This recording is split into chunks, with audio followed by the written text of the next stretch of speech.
Olá, poeira de estrela, sejam bem-vindos ao Ratos de Laboratório. Aqui sempre o assunto científico tratado de maneira descontraída. Comigo, Carlos Barroca e meu rato de laboratório preferido, Eduardo Correia. Fala, Edu. E aí, aglomerado de átomos, viajantes pelo espaço-tempo, como é que vocês estão? Tudo certo? Beleza? Mais um episódio do Ratos de Laboratório hoje. E certamente eu não poderia deixar de começar o programa sem falar da nossa querida parceira Training Lab, a plataforma de treinamentos para profissionais da química e estudantes.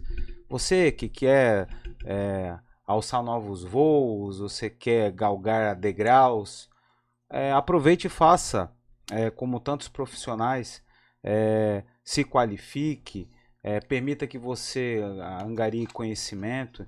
Então, nós, profissionais da química que sempre sofremos para poder fazer um treinamento com baixo custo, treinamento de qualidade com baixo custo, no momento em que eu pudesse participar, nunca encontramos isso normalmente em grandes centros urbanos, tal. Agora não, você vai ter a chance de fazer isso no conforto do seu lar ou do seu laboratório, aos sábados, das 8 até o meio-dia. Então, é uma oportunidade excelente para que você realmente esteja sempre antenado com toda a tecnologia da química. E o legal do Training Lab, Edu, é até bacana falar pro pessoal, é que não é um treinamento gravado lá que você vai olhar no YouTube, né? Os professores estarão online com você. Então, se tem uma dúvida, você vai digitar lá. E a gente já teve agora, essa semana, o treinamento, o degustação, né? E foi bacaníssimo, né? O pessoal participou bastante, o pessoal interagiu bastante. Então, é legal que vocês tenham certeza que sempre vai ter alguém interagindo com vocês. Ou o Edu, ou um outro professor, ou eu, estaremos lá fazendo interação. Essa mediação é muito importante, porque às vezes a pessoa fica com uma dúvida e ali a aula acontecendo online e você tem a oportunidade de perguntar para o profissional que está ministrando a aula. Então a mediação digital é fantástica e permite todo um processo de interatividade. Isso é muito bom. E a gente já tem agora, dia 4 de março, vão começar os cursos do Training Lab, então a gente vai ter lá dia 4 de março Estatística para Química Analítica, o módulo 1, dia 18 de março o módulo 2, dia 1º de abril a Arte da Calibração, esse curso está fantástico, 29 de abril Introdução à Absorção Atômica, 13 de maio Introdução à Espectrometria de Emissão ICP, 3 de junho, Introdução à Cromatografia Gasosa e 17 de junho, Introdução à Cromatografia Líquida. Todos esses treinamentos com certificado, você vai receber o certificado aí em PDF no seu e-mail, ou se você precisar, a gente manda ele também via correio, num padrão bem bacana. Então, entra lá, se inscreva, conheça lá os treinamentos, interaja com a gente, mande e-mail. Se tiver alguma dúvida, as minutas dos treinamentos, né, se precisar entrar em contato com a gente lá no Training Lab para poder conhecer as minutas, ver o que precisa, né? Saber todo o escopo do treinamento, né? E tem um detalhe, né? A gente ainda tem um treinamento do dia 25 de fevereiro, que vai acontecer, boas práticas de laboratório. É verdade. E é muito importante porque esse assunto envolve qualquer tipo de laboratório de análises químicas, análises físicas e qualquer outro tipo de ensaio. Então, faça a inscrição até o dia 24 de fevereiro para participar a aula degustação dia 25 de fevereiro. É isso aí, meu amigo. Bom, e hoje a gente está aqui com um modelo diferente, um padrão diferente. Hoje a gente está fazendo a continuação do episódio. E não é fácil não, cara, porque a gente ficou devendo lá para vocês a solução, né? A gente levantou todos os problemas que tinha lá nos plásticos, como o plástico atrapalha a vida da gente, como foi uma solução no passado, mas agora a gente precisa começar a dar solução pro pessoal. Por quê? No episódio passado, né, cara, apareceram tantos problemas, mas foi tanto problema que eu fiquei até com medo de usar plástico. Se você parar de pensar, agora, a minha canequinha aqui já não é mais de plástico. No primeiro episódio o copo era de plástico, agora esse aqui já é o copo de cerâmica. Tô até pensando em jogar caneta de plástico fora aqui, cara. E assim, a gente falou isso, a gente até falou daquela ilha no meio do Pacífico lá, né?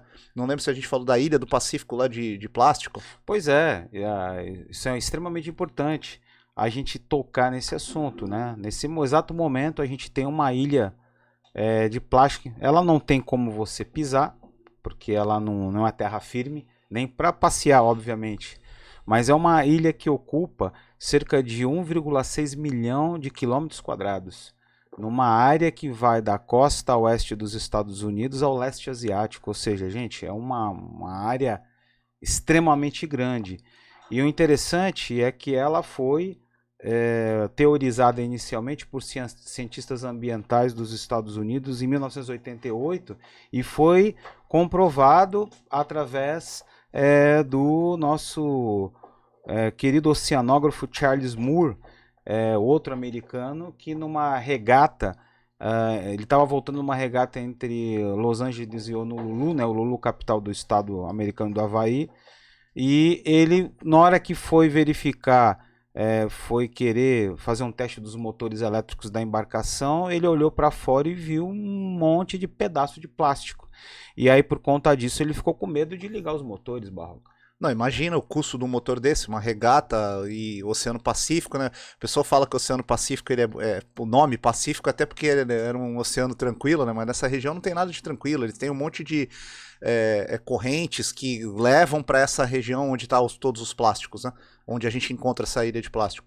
Então não é fácil para o cara ligar esse motor, e o medo do cara quebrar um motor caro desse, mas já havia uma teoria, como você falou, né? Sim. Então ele pegou e falou assim, bom, o plástico está aqui. E começou a fazer testes nisso daí. Mas assim, Edu, quando você olha uma ilha de plástico, quando você olha todo aquele problema que a gente está falando, a gente precisa começar a pensar em solução. Como é que a gente pode solucionar isso? A ilha de plástico está lá, não tem jeito. A gente tem plástico lá dentro de casa, a gente tem um monte de garrafa, a gente tem um monte de plástico que a gente usa no dia a dia. E como resolver isso? Pois é, isso é um pensamento que todos nós temos quando se tem um problema gerado por uma tecnologia. Ele tem que ter uma saída, não é possível, né? E no caso, quando a gente pensa em plástico, né, o primeiro passo que a gente pensa é no reuso e na reciclagem. Então, mas assim, reuso, reciclagem, para quem não está envolvido na parte de ambiental, na parte industrial, você consegue definir para o pessoal o que é o reuso e o que é a reciclagem? Porque eu vejo muita gente confundindo reuso e reciclagem. Né? Dá para você dar uma explicada para o pessoal qual a diferença dos dois, o que é cada um desses dois? Claro, acho que isso que é importante. Isso é extremamente importante, né? A gente fazer a definição tanto de reuso quanto reciclagem na questão ambiental. Reuso é você ter a oportunidade de pegar aquele objeto que foi produzido, que vai contaminar, e achar uma nova aplicação para ele. Ou até mesmo permitir que ele seja usado para a função a qual ele foi produzido, né? Vamos dar um exemplo legal. Achei bacana isso que você falou. Aquela arte que eu fiz com a garrafinha de cerveja lá na minha garagem. Sim. Aquilo é reuso. Aquilo é reuso. Então eu tenho a garrafinha de cerveja, eu corto a garrafa de cerveja e faço, por exemplo, um lustre. Exatamente. Isso é reuso. É o caso, por exemplo, de algumas cidades que pegaram pneus usados para colocar em parques de diversão para crianças, fazer lixeira. Ah, legal, bacana. Então, isso sim é você reusar algo que vai ocasionar uma contaminação ambiental. Então aí você, mamãe, papai que está assistindo o episódio do Ratos de Laboratório, você já faz reuso, você só precisa saber como funciona. É até legal, né? Porque quem tem filho em idade escolar, tem muitas escolas, inclusive a escola da minha filha, da Letícia, ou do Luigi, né? A molecadinha já aprende desde cedo, principalmente professores de robótica, professores de ciências, fazer a aplicação do reuso para esse tipo de produto. Isso é muito legal, as crianças já terem essa ideia do reuso. Tem um projeto aqui em Santos, Edu, é interessante, a gente nem combinou na reunião de pauta, mas é legal falar. Tem um projeto aqui em Santos de um amigo meu, do filho de um amigo meu, do Ricardo Rato, da banda, ele é da Ratazem, e o filho dele faz um projeto de reuso para fazer brinquedos especiais para crianças. Aqueles brinquedos de madeira, brinquedos com plástico. Educativos, né? Educativos, essa é a palavra. E é bem bacana o projeto dele. Depois, se eu achar lá na internet, a gente põe na descrição do episódio. Bem bacana isso aí. Pô, que legal. Bem, agora o segundo termo, reciclagem, ele vai mais além. Porque aquele produto que vai ser reciclado, o reciclo, ele vai voltar, né? Tem uma empresa que vai comprar aquele material que foi jogado no lixo, né? Ele vai ser separado e ele vai voltar para o processo produtivo para virar novamente ele. Vou citar o exemplo do caso do alumínio. Alumínio. Uma coisa interessante, outro dia desses eu fui eu tava lá na Praia das Pitangueiras, no Guarujá.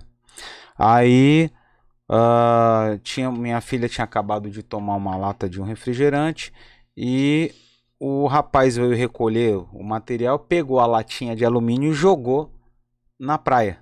No primeiro momento aquilo foi gritante, mas não deu 2 ou 3 minutos, já passou uma pessoa recolhendo. Por quê? Hoje a indústria de reciclagem de metais, ela é uma verdadeira fábrica de dinheiro. Sim. E aí com isso, principalmente o alumínio, né, que é um metal extremamente importante que confecciona vários tipos de produtos. Não, alumínio, cobre. O cobre. No episódio anterior a gente falou do navio da Marinha lá do São Paulo. Sim. No momento que a gente está agora com esse episódio aqui, provavelmente o São Paulo está afundado lá no meio do oceano. Sim. E por que teve até um projeto não, teve uma empresa da Arábia Saudita que fez uma proposta de 30 milhões de dólares pelo navio inteiro, pelo casco do navio. Por quê? Porque é um grande negócio reciclar metais, é um grande negócio. Você reciclar alumínio, você reciclar aço, você reciclar cobre, chumbo, é um grande negócio porque é difícil de você extrair o metal, processar, para ter ele disponível de novo para o processo químico ou para o processo físico. Agora, o plástico já é um pouquinho mais complicado. Você falou do alumínio, Sim. da latinha do alumínio, mas eu não vejo a mesma coisa, por exemplo, no plástico.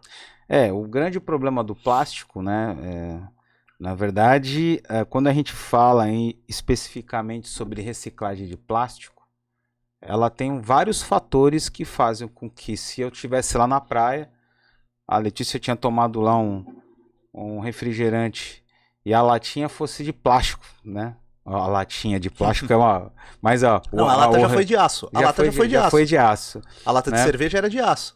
Exatamente. Agora é alumínio. Agora é alumínio. Tanto é que Se eu não me engano, em alguns estados do Nordeste brasileiro, ainda tem latinha de aço. De aço. Se eu não me engano. Uma coisa interessante, né? Quando a gente era criança, né, a gente via em filmes americanos o cara pegando a lata e amassando. E a gente não conseguia. Não conseguia porque a lata era feita de aço. Né, Ricardo? Lembra dessa época? E aí, ao invés da latinha, né, eu queria dizer exatamente isso, a gente tivesse uma embalagem plástica. O suco. O suco. E suco, jogasse água ali. De coco. Certamente ninguém ia pegar. Não há interesse em se pegar aquilo para vender em prol da indústria de reciclagem, por uma série de fatores, né? Primeiro, de toda a categoria de plásticos que a gente apresentou para vocês, uma pequena parte é industrialmente reciclada.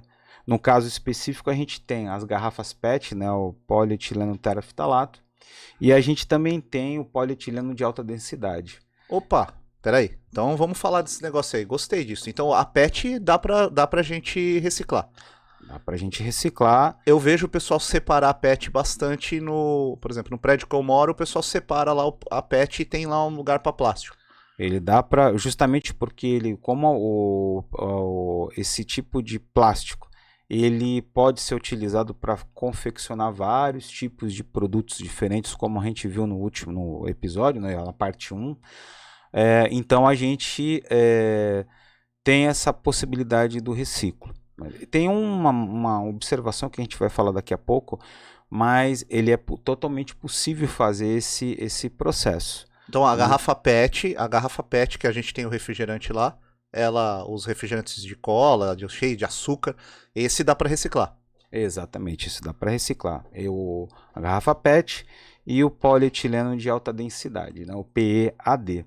Né? Onde acha esse aí, Edu? Tu lembra de cabeça alguma coisa? Normalmente são embalagens para desinfetantes, para alguns tipos de cosméticos. Tá, aquela branca leitosa, você tá falando? Exato. Tá, legal.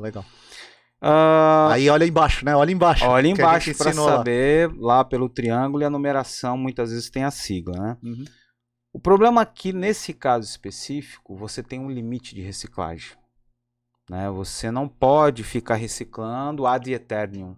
Simplesmente vai lá e vai reciclar, ele pega, tira a embalagem, manda lá para a empresa que vai fazer todo o processo, vai ter que derreter, formar pellet de novo.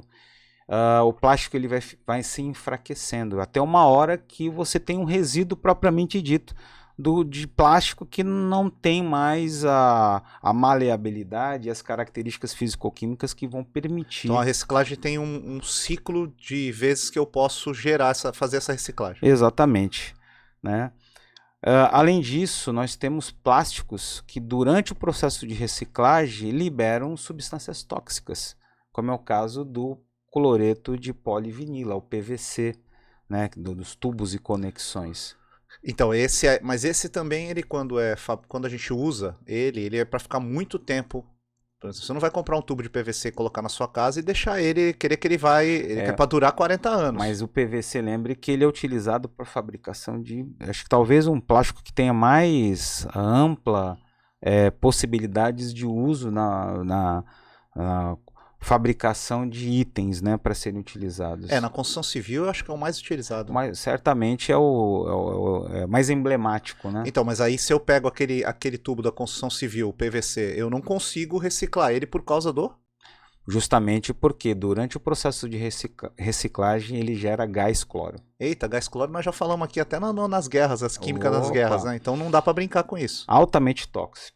Tá, então, legal. Nós não temos essa possibilidade. Agora, uma coisa que eu lembro da gente conversar quando a gente estava escrevendo o roteiro, que até a gente decidiu em fazer 2 episódios, porque o assunto é denso, por que a gente não recicla isopor? Porque o isopor, ele é reciclável.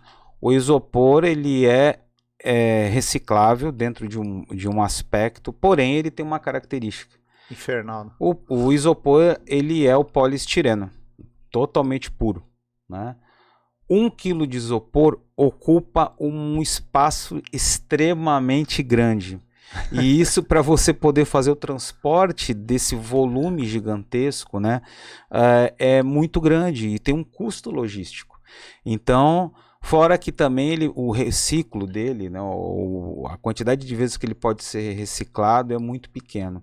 Tanto que nos Estados Unidos, a gente tem cerca aí de 10% do isopor reciclado, porém, o que acontece é só o isopor que durante o processo de fabricação do isopor sobra aquelas rebarbas, eles reciclam eles não reciclam o lixo de isopor. Então aí tem 2 questões, né? Uma coisa é a empresa falar que ela recicla, eu reciclo 10%, mas na realidade ela está reciclando a sobra do próprio processo dela.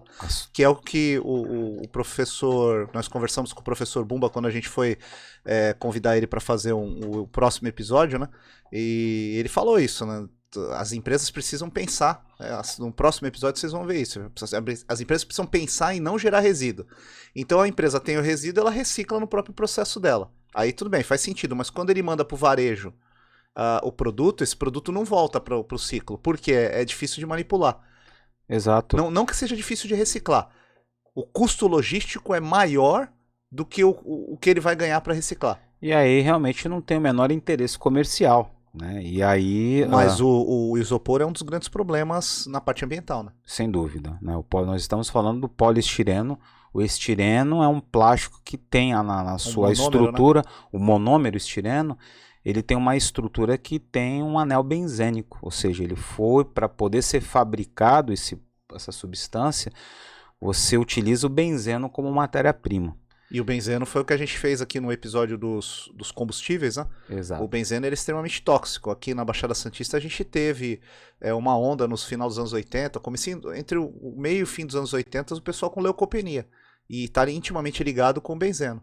E uma coisa que a gente conversou também nesse episódio são os esmaltes de unha. A gente vai fazer um outro episódio sobre isso, mas as meninas que pintam a unha, os meninos que pintam a unha também, é importante vocês olharem no esmalte se ele tá escrito lá livre de tolueno, que tem um anel benzênico, que é o toluene free. E tem um detalhe, o tolueno tem um dos contaminantes dele, é o benzeno. Exatamente, exatamente. Então assim, não é que o negócio não é reciclado, né? O plástico pode ser reciclado, o isopor, mas ele é um problema grave por causa de logística. Grandes generais na Segunda Guerra falavam, né? A logística, os generais que se dedicam à logística geralmente são os que ganham a guerra, né? Exato. E aí, como você não tem logística para reciclar esse tipo de plástico, não tem interesse comercial. Esse é o grande problema. A problemática toda tá dada aí. Então, não é química, né? Não é química e ciência. Isso dá para fazer. É economia. Economia. E aí você tem essa problemática, né? Entre você reciclar, o custo para se poder fazer isso. E também né? não dá para reusar também, né? Aí o isopor é o problema grave, né? Porque o isopor você não recicla, o isopor... Não é que não recicla, dá para reciclar, mas é difícil a logística. Não dá para reusar, né? Porque é um negócio que... E tem outro detalhe, além de ser muito quebradiço, leve, você coloca um alimento lá e ele já se estraga, né? Porque você não tem que pegar, vai lá no mercado, pega uma bandejinha de qualquer Sim, é coisa, verdade, não dá para reutilizar, porque ele pega o fica, sabor, né? pega o sabor, fica É realmente verdade, é uma verdade, coisa é muito verdade. ruim. Tem razão, tem razão. E aí, por conta dessa situação, também tem essa característica dele não ser possível o reuso. A vantagem dele é ele ser leve, ele ser prático, né? Ele ser um isolante térmico. Então a gente tem uma utilização muito grande no mercado.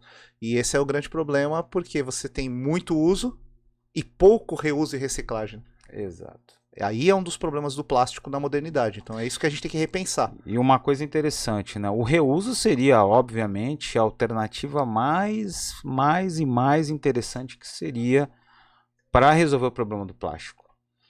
Mas os fabricantes dos plásticos e as empresas que vão disponibilizar esse plástico no mercado, seja ela vendendo bens de consumo ou alimentos, as duas empresas que são, na verdade, corresponsáveis, se elas tivessem uma ampla linha de ambiental para permitir que houvesse, né, essa preocupação e que cada consumidor também participasse desse processo, seria muito interessante. É o caso da Coca-Cola. De novo, Né? não vai patrocinar nós nunca mais. Mas agora a Coca-Cola vai, né? Porque ela teve uma sacada fantástica. Né? Na época que o Barroca, nosso amigo Ricardo, a Ana também, né? O Gabriel não, que o Gabriel é mais novo. Mas na época que a gente era jovem, a gente tinha as bebidas gaseificadas eram vendidas em garrafa. Garrafa de vidro retornável. Você tinha que ir lá para trocar. Não é verdade? A melhor, né? E aí, porra, ambientalmente sustentável. Porque né? o vidro tem um ciclo de reciclagem, né? E o vidro tem um ciclo de reciclagem. Então, eu lembro quando na nossa infância, o domingo comprava uma garrafa de 1 litro de Coca-Cola, era aquilo lá pro almoço da família brasileira, né? Nossa, todo mundo feliz comendo frango com farofa, né? Isso aí, isso aí. Uma delícia. E a garrafa de vidro lá presente, né? Da Coca-Cola, o cara tomando, faz aquele barulho, né? E aí, pô, fantástico. Só que aí veio o plástico. Porque o plástico é mais barato. Certamente, você manipular o plástico, manipular o vidro, o pessoal prefere muito mais a indústria, por conta de custo, manipular o plástico. E aí, por conta dessa situação, o plástico veio para ficar na indústria de refrigerantes, e aí veio esse problema. A Coca-Cola, então, teve a sacada fez uma propaganda grande, enorme, junto aos seus consumidores, e a ideia pegou, porque além de ser mais barato... O reuso do plástico. O reuso do plástico. Porque a garrafa voltava, a garrafa retornava. É legal, legal. Só que assim, cara, a gente não conversou também, mas agora eu lembrei de uma que tem reuso de plástico, que as nossas avós, as mães, a minha mulher, por exemplo, se emprestar um Tupperware pra alguém, ela quer de volta. É um exemplo de reuso, né? Exato. Porque elas compram aqueles potes plásticos, e tem os de vidro também, mas os potes plásticos, eles têm uma utilização muito grande dessa fabricante, né? Sim, sem dúvida. Eu acho que também a Tupperware, quando ela... também agora ela pode nos patrocinar, né? A gente vai falar bem, né? A gente vai falar bem. Mas desde o conceito Tupperware lá dos anos 50... Eles já pensaram na questão ambiental, tanto é que eles vendiam isso. Eu assisto uma série, é uma animação para adultos chamado F is for Family, tá? Na Netflix. Muito legal, ele conta a história de uma família no início dos anos 70 e toda a problemática relacionada, e uma temporada a mulher vai vender uma concorrente da Tupperware, mas obviamente ela se baseou, e a Tupperware ela já usava lá nos anos 50 a ideia do reuso.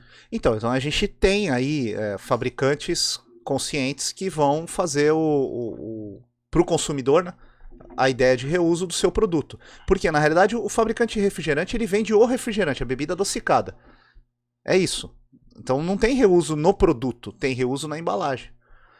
Alguns fabricantes, eu tenho visto em alguns hotéis que eu tenho andado pelo Brasil, que eles não têm mais os frascos. Não sei se você percebeu isso. Não tem mais os frascos plásticos, aqueles.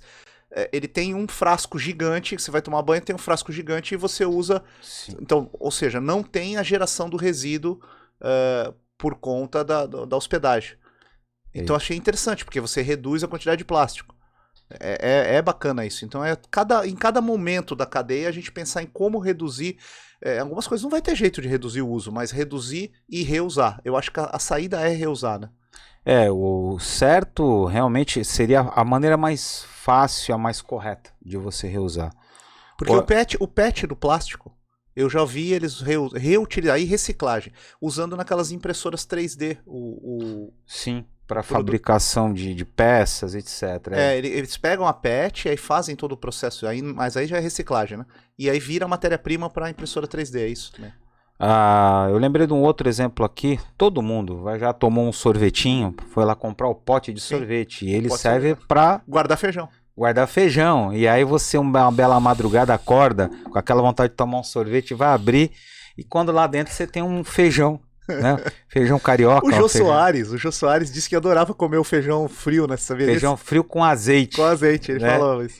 E aí, mas ele é um exemplo muito interessante, né? Porque aquilo é PVC e aí você reutiliza aquela embalagem para um monte de coisa. O problema é que ele não foi feito, por exemplo, para ser utilizado no micro-ondas. Né? Fantástico. Ele vai aí entra se aquele lance do BPA, aquela coisa toda. Exatamente, tem uma série de outros fatores.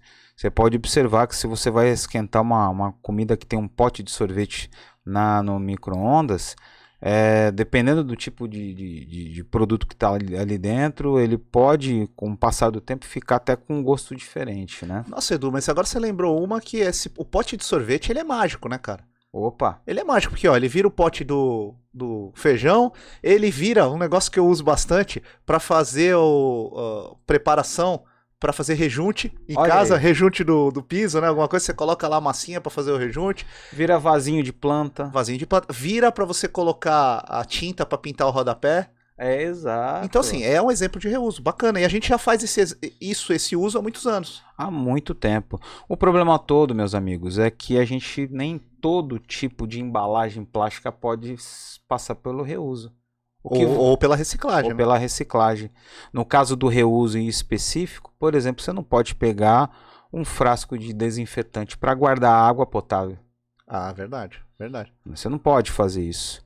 Né? Male você vai utilizar aquilo para uma outra finalidade, mas mesmo assim, né, à medida que você vai comprando, você não vai acumulando esse tipo de E tem um problema, não sei se você já percebeu, em alguns supermercados, e aí é legal, quem está ouvindo a gente, quem conversa com a gente sempre, você entra no supermercado e tem algumas garrafas de solvente mesmo, que tem uma característica muito parecida com a garrafa de água mineral, você já viu? Elas são parecidíssimas, a embalagem PET, e aí você tem que tomar um baita de um cuidado para não misturar. E aí a gente que trabalha em laboratório, para quem nunca entrou no laboratório, sempre que você entra no laboratório, a geladeira do laboratório normalmente é uma geladeira parecida com a que a gente tem em casa.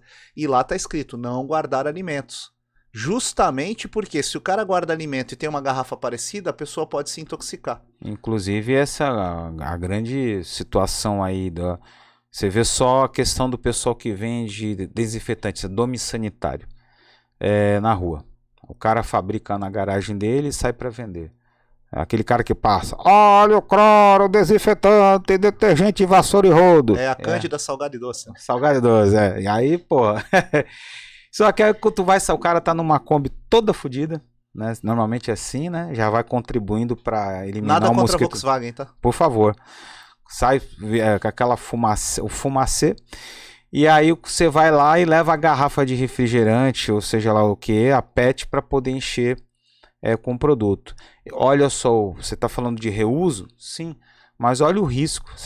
Você falou muito interessante, o risco de uma criança pegar e achar que tem um refrigerante ali dentro, botar e beber aquele negócio. Isso já aconteceu várias vezes. Edu, eu tive um acidente dentro da minha casa, um acidente com plástico.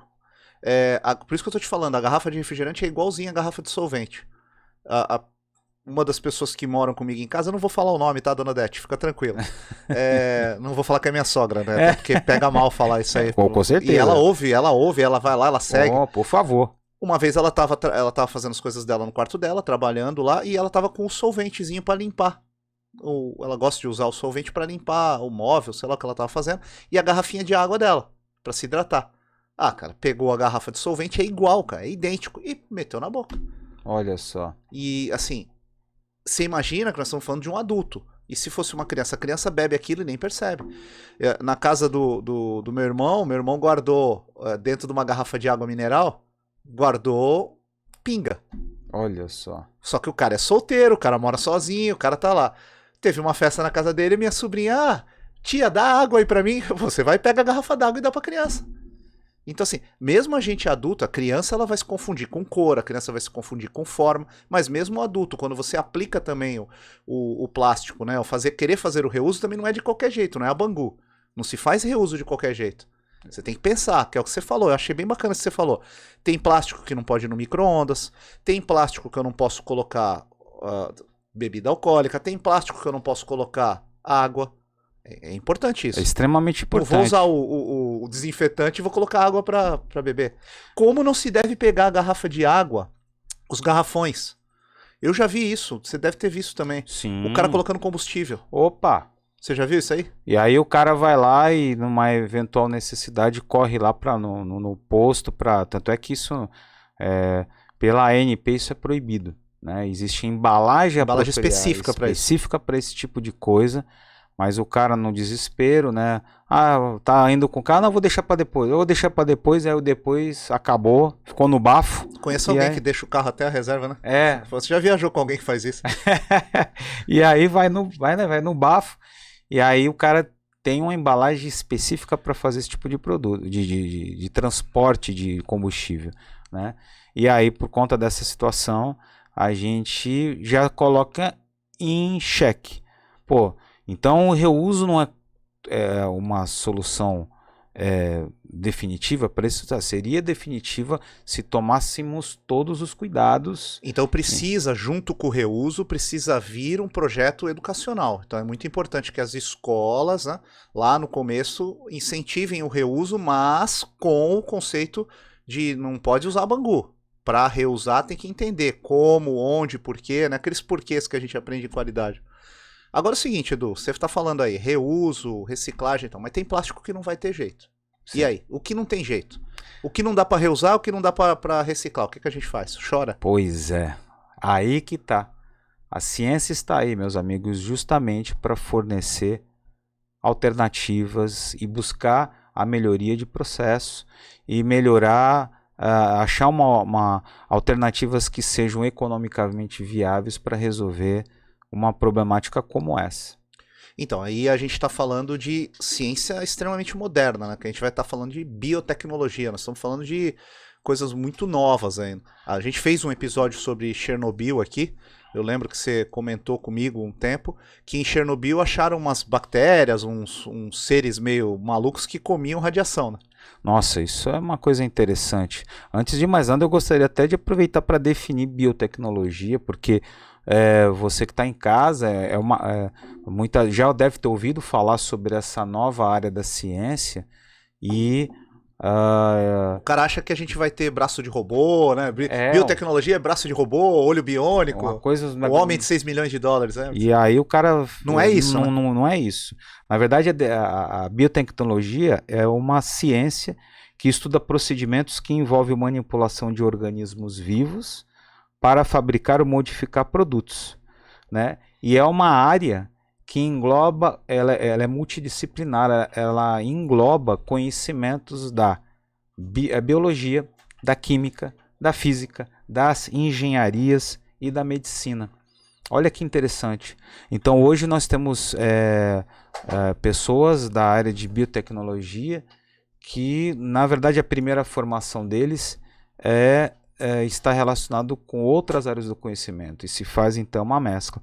Mas esse item interessante aí que você mencionou a respeito que no acidente de Chernobyl se encontraram micro-organismos que utilizaram a radiação, a chamada radiossíntese, ou seja, é parecido com a fotossíntese, que é o processo que a planta faz, que ela, através da luz, A luz é um item, é um importante, né, que vai acelerar os processos bioquímicos que acontecem nela para geração de energia. Esses fungos que foram achados lá em Chernobyl, eles utilizavam a energia radioativa para poder fazer os seus processos de gerar energia. E aí foi muito interessante porque se permitiu visualizar que micro-organismos poderiam talvez ajudar nesse processo. Então eu falei aqui que a gente fez um episódio de Chernobyl, não foi de Chernobyl, a gente fez o episódio da química nas guerras que começou com Chernobyl, né? Que eram os tanques lá da Rússia entrando na Ucrânia. Na Ucrânia. Então assim, isso que você está falando, a gente teve um acidente, um negócio bem grave que foi Chernobyl, e aí hoje a gente está estudando aquela região, a ciência estudando aquela região, ver quais são os impactos, e a gente começa a descobrir que tem micro-organismos que podem fazer a gestão da energia, do que está sobrando lá dos núcleos atômicos que estão lá, ele pode se alimentar daquilo. Mas a gente também tem esse mesmo estudo para plástico. Ou seja, em alguns locais onde você tem depósitos enormes de plástico, já encontramos micro-organismos que comem plástico. Pois é, olha só que interessante. Em 2016... Nossa, semana passada, Edu. Semana passada. 2016 na ciência é semana passada. Pesquisadores japoneses que estavam estudando um lixão, uma área de reciclagem lá na cidade de Sakai. Eles estavam num terreno ao lado que também já tinha sido recém-recuperado, e aí eles estudavam o solo perto dessa usina. E eles perceberam que parte dos plásticos já tinham se decomposto. E aí quando eles foram verificar, eles descobriram que tinha uma bactéria capaz de utilizar o plástico no seu processo, transformando em energia para sobreviver. Olha só que coisa interessante. Então, só que aí veja que bacana, né? A gente gerou o resíduo, a gente jogou na natureza. O Japão tem uma coisa interessante, porque é uma ilha, né? Se o cara joga no mar, ele não vai ter peixe. Exato. Que é o caso do mercúrio na Baía de Minamata. Né, que eles usavam o mercúrio, jogavam o mercúrio na Baía, contaminou o mercúrio, um metal extremamente contaminante, né, e tóxico, contaminou os peixinhos, os caras comiam os peixinhos, pô, ficou todo mundo doente. Então eles meio que aprenderam com a bacia de Minamata. Então eles começaram a tentar reusar e reciclar. Aí tá lá o lixão. Vamos estudar. Não tem o que fazer com esse plástico. Vamos estudar. Não tem como mandar o plástico pro Brasil, né, que tá sobrando área. E aí é legal, porque o estudo traz a biotecnologia. A biotecnologia muito fortemente. E aí eles foram descobrir que existia uma enzima dentro dessas bactérias que eles deram um nome, ela não tinha nome, nunca tinha sido estudada. Aí falou, temos que dar um nome. Então as enzimas, elas terminam com o sufixo, né, a parte final, ase. Aí eles resolveram colocar, então vamos pegar PET e juntar com ase. Então ficou PET-ase, que é a enzima que faz essa decomposição do plástico. Legal fazer um parênteses sobre isso. Você que tem um amigo que fala que tem intolerância à lactose. Então, exatamente o que o Edu está falando. Nós, seres humanos, não fomos feitos para consumir, por exemplo, o leite de outro animal. A gente é feito para consumir durante um período de tempo, né, o leite materno. Somos mamíferos, óbvio, por isso, né, mamíferos que mamam. E aí o que acontece? Alguns colegas, algumas pessoas que provavelmente você conhece, elas não têm uma enzima. E aí é só para vocês entenderem isso que a gente está conversando. A pessoa não tem a enzima, então ela não tolera o leite. Quando ela consome o leite, ela passa mal porque ela não tem a enzima para quebrar o leite no seu processo digestivo. O que o Edu está falando é que tem uma bactéria que consegue fazer a digestão, por exemplo, do plástico. Exato. Como, por exemplo, o boi, né? O boi, ele vai ruminar lá, ele vai fazer a digestão, por exemplo, da grama. Da grama não, do capim, né? Ele faz do capim e consegue tirar a energia do capim. A gente não consegue. A gente come lá agrião, a gente come alface, a gente come vários vegetais ali que a gente consegue fazer. Agora, o capim a gente não consegue. A gente não tem a enzima para poder processar o capim. É isso, né? Exatamente. Então é um exemplo legal que você que nunca viu o que a gente está falando, uma enzima uma bactéria que vai comer que produz uma enzima. Pensa na intolerância à lactose. Pensa nisso. Ou seja, quem tem intolerância à lactose não tem uma enzima para quebrar o leite. Exato. E só que tudo tem estudos recentes, como o Barroca muito bem disse, foi ontem, 2016. E eles verificaram que o processo ele só funcionava se o pH fosse controlado, né? O pH é a escalinha que mede a acidez. E aí, isso na natureza é quase que impossível fazer, né? Você teria que manipular solo, etc. Foi aí que em 2022, olha quanta coisa a gente já contou aqui que aconteceu o ano passado, 2021, em 2022. Os cientistas da Universidade do Texas, nos Estados Unidos, eles criaram uma versão alterada dessa PET-ASE.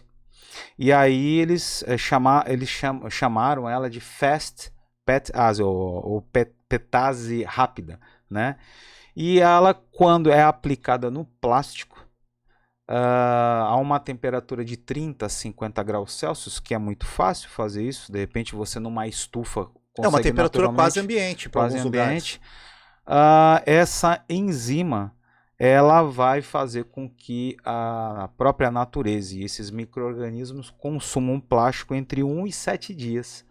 E o mais interessante, olha que coisa extraordinária. O plástico vai gerar, o micro-organismo vai gerar um subproduto plástico. Ele vai repolimerizar o plástico e ele vai gerar uma nova estrutura tão resistente e flexível quanto o plástico original. Fantástico, fantástico. Então, a saída tecnológica ela já existe, a ciência já descobriu. Até um parênteses, por que a gente brinca muito nessa primeira temporada? Vocês ouviram bastante a gente brincar aqui, né, Edu? Isso é ontem, isso foi ontem. A gente tá falando de 2015 e a gente fala que é ontem. Pra vocês terem uma ideia, esse ano, 2023, vai ter um lançamento da NASA que vai estudar as luas de Saturno. Quem descobriu as luas de Saturno foi o Galileu Galilei. Olha onde que nós estamos falando, Galileu Galilei. Início do século XVII. Com as lunetinhas dele e tal. A NASA está colocando a nave que vai até as luas de Saturno com um livro do Galileu Galilei. Então, ou seja, o que o Galileu descobriu 200, 300, 500 anos atrás, está sendo usado agora, a gente vai conseguir ir até as luas de Saturno. Então, muitos dos estudos, quando a gente brinca foi ontem, é porque muitos dos estudos que a gente está conversando aqui, que a gente traz para vocês, eles podem dar resultado daqui a 10, 20, 30, 40 anos. Eu lembro que a gente falou aqui num dos episódios, a gente conversa muito isso sobre as vacinas, né? Sim. Essas vacinas do Covid, né, saímos agora de uma pandemia, foram feitas muito rápido. Não, gente, essa vacina não foi feita muito rápido, ela está sendo estudada há 30, 40 anos. Até porque a doença do Covid, ela já existia. Sim, né? Sim. Nós podemos fazer um programa sobre isso qualquer hora. Sem dúvida. Legal. Cara... E passou de novo, o espaço-tempo. Essa tua fala do começo do programa, eu já percebi que ela tem alguma coisa científica mesmo, né? É verdade. O espaço-tempo é inacreditável, né? A gente vai falando e quando vê, passou. Né?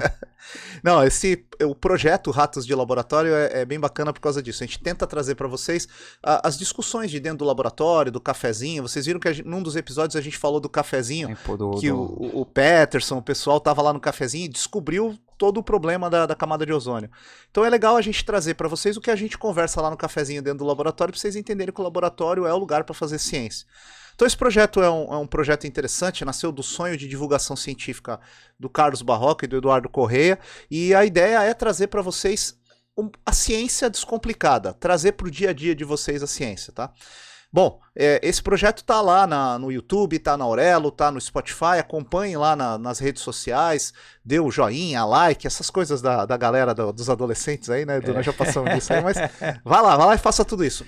Entre lá no nosso site, ratosdelaboratorio.com.br, acesse o link do Training Lab, a Toca do Rato, os treinamentos agora vão começar agora em março, né? Esse episódio é um episódio ainda de fevereiro, então a gente vai sair em março vai ter muita coisa nova lá no site, os treinamentos, a plataforma já está pronta, a gente está quase com tudo montado para fazer os treinamentos. Vamos começar com força total no dia 4 de março. Nós já tivemos o treinamento, o menu degustação, nós já tivemos o treinamento de consumíveis. Teremos agora semana que vem o treinamento. Semana que vem não, vai sair junto, né? Vai sair junto com o episódio. O treinamento de BPL, Boas Práticas de Laboratório. Não perca esse treinamento. Você que está ouvindo aqui, você acabou de perder, porque está sendo no mesmo momento. Então se inscreva lá no se inscreva lá no Training Lab e acesse o nosso site. É isso aí. Bom, tá faltando a coisa mais importante do nosso... Opa! Heroes! Esse Heroes foi um pouquinho diferente aí. Hoje tá mais animado, né? Tá mais animado. Hoje nós vamos também falar sobre um outro organismo. Né? A gente sempre fala sobre cientistas que contribuíram de alguma forma com a ciência, pesquisadores que contribuíram com a ciência mundial e também em institutos que contribuíram para que houvesse uma padronização, houvesse um incentivo. E hoje, nós falamos no primeiro episódio do Plástico sobre o Greenpeace, hoje nós vamos falar sobre o WWF. O WWF é a sigla de World Wide Fund, né, ou Fundo Mundial para a Natureza Selvagem. Já patrocinou o peixe, o glorioso. O glorioso, alvinegro praiano. Nosso querido peixe. Tá difícil. E ele é uma organização não governamental, internacional, que tem o objetivo de colaborar com a preservação e a conservação da natureza ao redor do globo. Né? Foi fundado em 1961 e tem a sede na cidade de Glens, na Suíça. Trabalha em mais de 100 países e apoia cerca atualmente, né, de 3.000 projetos de conservação. Desde 1995, eles investiram, né, esse grupo investiu mais de $1 bilhão em mais de 12.000 iniciativas de conservação. Olha só, gente, que incrível, né? Eles angariam esses fundos junto a empresas, a pessoas físicas, a governos. É bacana falar aí, Edu, você, bem legal, porque são essas empresas que juntam esse dinheiro e fazem essas instituições que patrocinam os cientistas que estão fazendo as descobertas que a gente tanto fala aqui. Sim, óbvio que por conta, diferentemente do Greenpeace, que só aceita verba de pessoas físicas, o WWF não acontece isso, e por conta dessa situação já passou por várias polêmicas em relação, inclusive a gente estava falando justamente quando falamos do Greenpeace, esse dinamismo que justamente o Greenpeace só recebia verba de pessoa física para evitar qualquer tipo de polêmica. Conflito, né? Conflito de interesse. Uma curiosidade sobre o WWF é que o símbolo dele, né, quem está vendo a gente pelo YouTube já vai poder visualizar e recordar, mas todo mundo já deve ter se lembrar, que é um panda gigante. Né? E é tão bonitinho esse panda. O panda é maravilhoso, né? Aquela camisa do Santos com esse panda ficou a coisa mais linda do mundo. Aquele panda é santista, hein? E olha que curioso. Era um panda fêmea, aquele panda, chamada Xixi. Olha que interessante, que são Nossa, eu nunca tinha ouvido falar. Duas palavrinhas que lembram o xixi, mas não tem nada a ver, tá? É Xixi, que foi uma panda fêmea que foi trazida em 1958 do zoológico de Beijing, né?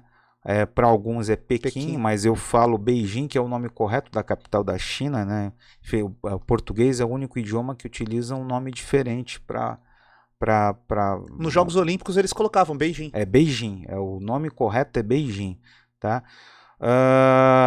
E eles transferiram essa panda para o Zoológico de Londres. Foi a primeira vez, isso em 1958, foi a primeira vez que um panda passou a ser uma das atrações de um zoológico no Ocidente.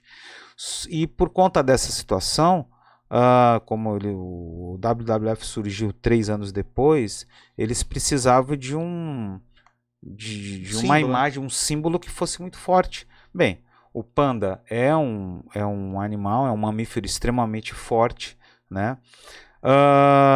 Ele, por conta disso, tinha a questão também naquele momento o panda ele estava praticamente extinto, e aí então também se utilizou a imagem do panda em prol da defesa, causa, né? Porque vai acabar, tá extinto, tá em extinção. E aí tantos outros animais que passavam por essa mesma situação.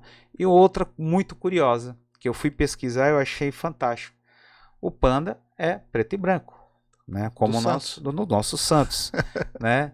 E eles pensaram nesse processo também, se fosse algum animal colorido, na hora de imprimir a documentação, ia gastar tinta colorida que usa metais pesados. Fantástico. E isso depois, se esse papel fosse descartado, poderia contaminar o meio ambiente.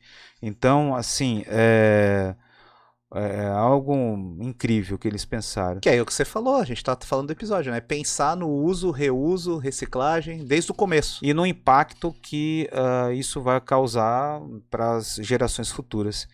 E, por fim, eles publicam um documento bianual, muito importante, chamado Living Planet Index, que é usado para produzir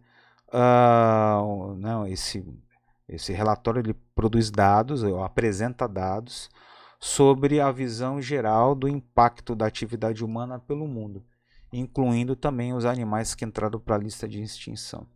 Fantástico, fantástico. Bom, vamos passar para o encerramento, já deu a nossa hora aqui. Tá, o sábado tá rodando ainda, tem bastante coisa aí pra gente fazer lá no nosso Training Lab. O Training Lab tá tomando um tempo fantástico da gente. Você olhe lá que tá muito bacana tudo que o Edu e eu montamos para esses treinamentos, né, Edu? Essa primeira etapa eu acho que vai ser fantástico. Nós vamos ter outros cursos com profissionais das diversas áreas. O 2023 vai ser um ano muito recheado. Eu tenho certeza que você, profissional e estudante, vão ter a oportunidade de se preparar de forma muito legal para o mercado de trabalho. Gostaria de aproveitar, agradecer mais uma vez a audiência de cada um de vocês. É importante para a gente, é importante para a ciência, para a divulgação científica, e que cada um de vocês se torne um agente multiplicador desse conhecimento. Beijo. Até mais, ó, quase destruí aqui. Bom, obrigado a todos vocês pela audiência. Não esquece de acessar as redes sociais, clicar lá no like, o sininho, faça comentários. É legal você comentar também para a gente saber como é que a coisa está caminhando. Interaja com a gente no Instagram, né, Edu? E aí, muito obrigado pela audiência de vocês. Até o próximo episódio do Ratos de Laboratório.